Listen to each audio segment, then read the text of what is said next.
دفع ہو جاؤ.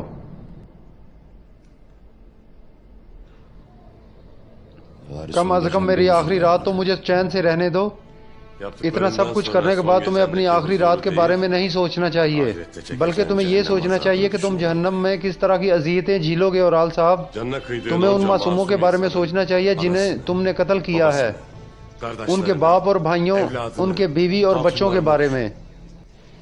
اس کے بارے میں سوچو تاکہ تمہیں یہ نہ بھولے کہ تم یہاں کیوں ہو، تاکہ تمہیں یاد رہے کہ تمہارے دن کیوں گنے جا چکے ہیں.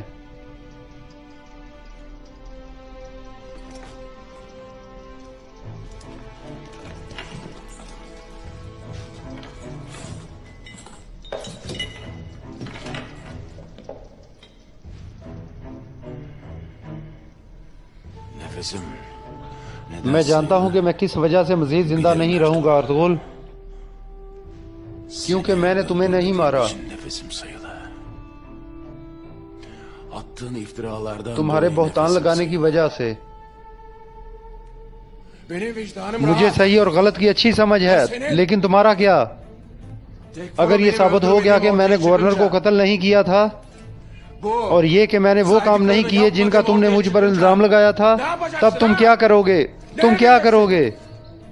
میں ایک لمحہ بھی سوچے بغیر نہیں گزارتا اور آل صاحب، لہٰذا میں کسی کو بھی بغیر کسی ثبوت کے الزام نہیں دیتا. جو انصاف کے ترازو کے ساتھ کھلواڑ کر رہے ہیں وہ وہی ہیں جنہوں نے تمہیں ورغلایا ہے. میں انصاف کے نگہبان یعنی اللہ کا ایک ادنا غلام ہوں. اگر تمہیں احساس ہوتا کہ تم ایک بندے ہو، اگر تم موت کو بھول نہ چکے ہوتے، تو تم معصوم لوگوں کو نہیں بلکہ اپنے غصے اور طیش کو زیر زمین دفن کرتے.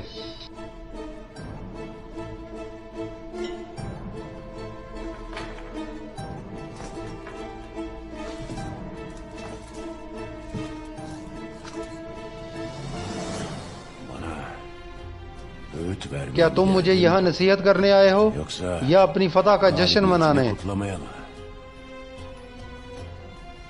اگر تم کسی طرح یہ سوچتے ہو کہ میں گھٹنے ٹیک کر گڑ گڑاتے ہوئے تم سے معافی مانگوں گا، تمہیں قیامت تک کا انتظار کرنا ہوگا. تم نے میرے قبیلے پر قبضہ جمانے کے لیے ہر حربہ آزما لیا. تم نے مجھ سے میرے بابا اور بھائی کو چھین لیا. اب تم میری زندگی بھی لے لو گے. اب تم اس سے زیادہ کیا چاہتے ہو؟ دفع ہو جاؤ. نہ تو میں تمہیں نصیحت کرنے آیا ہوں اور نہ ہی تمہارے عذر سننے. تم اپنے قبیلے جاؤ گے. تم کیا کہہ رہے ہو؟ مجھے تمہارے بابا کے جنازے میں لے جانے کے لیے مامور کیا گیا ہے. میں چاہتا ہوں کہ تم اپنی زندگی کی آخری رات اپنے خاندان کے ساتھ گزار لو.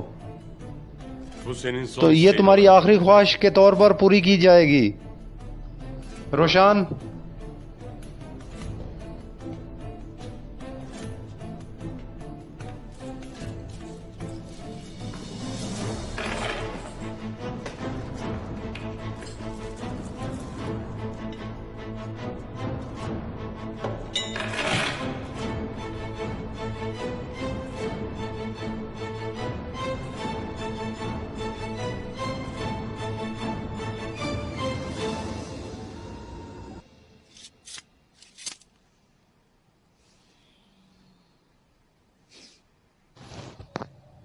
کیا مجھے داخل ہونے کی اجازت ہے امیر حضرت؟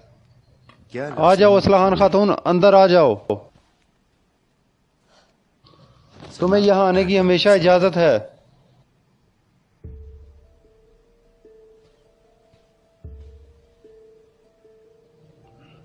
میں آپ سے کچھ درخواست کرنا چاہتی ہوں.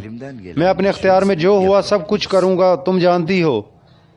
میں جانتی ہوں امیر حضرت، لیکن آپ میرے بھائی کو اس الزام سے نہیں بچا سکے. بظاہر آپ ایسا نہیں کر سکے.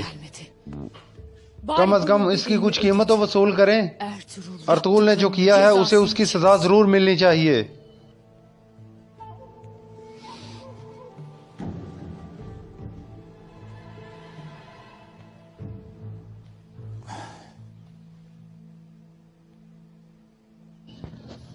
دیکھو اسلحان،